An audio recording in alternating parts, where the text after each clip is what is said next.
Hello everyone, কেমন আছো তোমরা সবাই? আশা করি অনেক ভালো আছো। আর আমিও মোটামুটি ভালো আছি। তো যাই হোক, দেখতে পাচ্ছ এটা কিন্তু আমার বাবার বাড়ির ভিডিও। তো আমি কিন্তু এসেছি আমার বাবার বাড়িতে। তো তখন থেকে ব্লগটা একটু একটু করে চেষ্টা করি যেন ভিডিও তোমাদের সঙ্গে শেয়ার করি। চলো, যেহেতু আমার শরীরটা খারাপ, অতটাও ভালো নয়, ওই জন্য দেখো আমার ভাই এখন ঝাড় দিচ্ছে বাড়ি এসে, আর আমি ঘরটা ঝাড় দিলাম। যেহেতু মা বাড়িতে নেই, আমার ছেলেকে নিয়ে গেছে হচ্ছে জঙ্গলে, যেখানে আমরা থাকতাম মানে থাকি আর কি এখন। আর আমার অসুবিধার কারণে আমি এখন বাড়িতেই আছি। আমার বাবুকে, কারণ ওখানে স্কুল আছে, পড়া আছে, সেই কারণে কিন্তু কেউ না কেউ ওকে নিয়ে ওখানে গিয়ে থাকে। আর এইদিকে কিন্তু এবার আমার মা গেছে, না হলে ঠাম্মা যায়, না হলে আমার মা যায়। এবার কিন্তু আমার মায়ের পালা, আর আমারও অসুবিধার কারণে আমি তো যেতে পারছি না অনেকদিন ধরেই। তো এখন হচ্ছে ভাই পরিষ্কার করছে, উঠোন ঝাড় দিচ্ছে, কারণ মা বাড়িতে নেই, অতটাও গুছিয়ে রাখবে কে আর গুছিয়ে। তো যাই হোক, আমি হচ্ছে ঘরটা ঝাড় দিলাম, আর ভাই হচ্ছে বাইরে উঠোন ঝাড় দিচ্ছে, সবটাই গুছিয়ে নিচ্ছে। আর ছোটো মামাও এসেছিল। তো চলো, এখন হচ্ছে ঝাড়টা দিয়ে সমস্ত কাজ বাজ একটু গুছিয়ে নিই। তোমার যখন একটু ভালো লাগে তখন কিন্তু আমি কাজ বাজ করার চেষ্টা করি, আর বাদ বাকি সমস্ত কাজই কিন্তু আমার ভাই করে দেয়। এখন সমস্ত ঘরটা আমার ঝাড়টা দেওয়া হয়ে গেছে, আর ভাইও কিন্তু ভাইয়ের ঘরটা গুছিয়ে নিয়েছে, আর আমি ওখান থেকে এই ঘরটা গুছিয়ে নিয়েছি, যেহেতু আমি এই ঘরটা আমি থাকবো।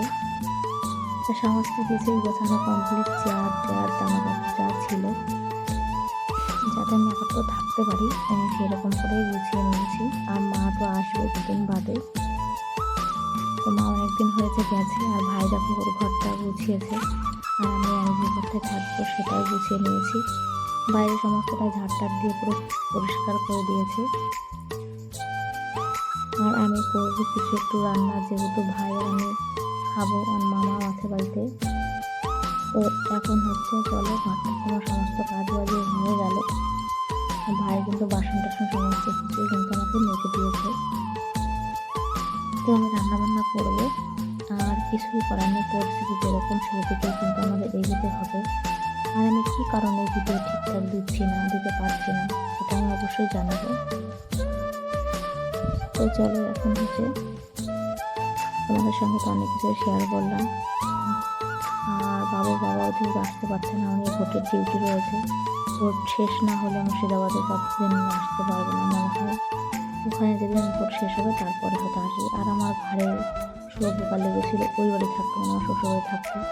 ওদের আমার ঘাড়ের এখানটা কেমন হয়ে গেছে এখন। তো আমি চুল দিয়ে দলেছি, তাও কিন্তু এখনো ঠিক হয়নি। তো চলো, এখন হচ্ছে বাইরে একটু বসি, কারণ একটু কাজ করি, একটু বসে থাকি, একটু শুয়ে থাকি, এইভাবে কিন্তু আমার দিনগুলো কাটছে। আমার ভালো না লাগলেও কিছু করার নেই, ইচ্ছার বিরুদ্ধে গিয়ে অনেক কিছু করতে হয়, তবুও তার ভেতরে কিন্তু আমি অনেক সাবধানে কাজবাজ করি। তো এই যে সন্ধ্যেবেলা হয়ে এসছে, আমাদের রান্নাবান্না হয়ে গেছে, সেটা দেখানো হয়নি। চলে এসেছিলাম ঘরে। তো ঘরে এসে যে বসে আছি এখন, ভাই আসবে, ভাই একটুখানি ঘুরতে গেল বাজারে, যেহেতু আমার বাবার বাড়ি বাজারের সঙ্গেই, তো একটু বাজারে যায়ও, আর আমার কারণে যেতে পারছে না। রাতে ডেকেছিলাম ভাগ্নিকে শোয়ার জন্য, তা ও সারা রাত এত পরিমাণে নাক ডেকেছে যে আমি ঘুমাইনি, আমি জেগেছিলাম। তারপরে অনেক রাতে 12টার দিকে ভাইকে গিয়ে বলেছি, ভাই আমাকে শুতে নে। তো ভাই আমাকে শুতে নিয়েছে, আর ওকে নাকি নাড়া দিলে উঠে যেত, সেটা তো আমি জানি না, আমি রাত ভরে ঘুমাইনি। আর এদিকে ভাই দেখো কটা মাছ ছিল, সেই কটাকে আবার ঠিকঠাক করে রাখলো, আর আমি সেটাই দেখাচ্ছিলাম। তারপরে অনেক বাসন ছিল, সেগুলো আমি বের করে দিয়েছি। ভাই যে বাসনগুলো আবার মাজছে, এটা কিন্তু পরের দিনের ভিডিও। তো প্রত্যেকদিন একটু একটু ভিডিও রেখে রেখে তারপরে হচ্ছে আমি সবটা এক জায়গায় করে একটুখানি ব্লগ বানানোর চেষ্টা করছি। তো দেখো আমার ভাই কিন্তু সমস্তটাই গুছিয়ে নিয়েছে। এখন হচ্ছে এগুলো সব মাজবে, তারপরে আমি বললাম যে আমি কটা মেজে দিই, তাড়াতাড়ি ধুয়ে ফেল। তো সেভাবে কিন্তু আমি মেজে দিয়েছিলাম, আর ভাই ধুয়ে নিয়েছিল। তো ভাই কাজের মতন একটা হলেই হয়, 10টা লাগে না। আমার ভাই যে আমার এই মানে অসুস্থতার সময় যে এত কিছু করে দিচ্ছে, তার জন্য আমি অনেক কৃতজ্ঞ। আর ওর এই ঋণ হয়তো আমি কোনোদিনও শোধ করতে পারবো না। ও যে আমার করে দিচ্ছে অনেক কাজ বা সব কিছুই আর কি, এত খেয়াল রাখছে। যেহেতু জামাইবাবু একদমই সময় দিতে পারছে না, আমার বাড়ি আসতে পারছে না, আর আমার মাও তো ওখানে গিয়ে আছে, অনেক সমস্যা সবারই। কাকে বা ভরসা করবো। তো এখন চলো, চপ টপ খাওয়া দাওয়া হলো, পরে আবার দেখা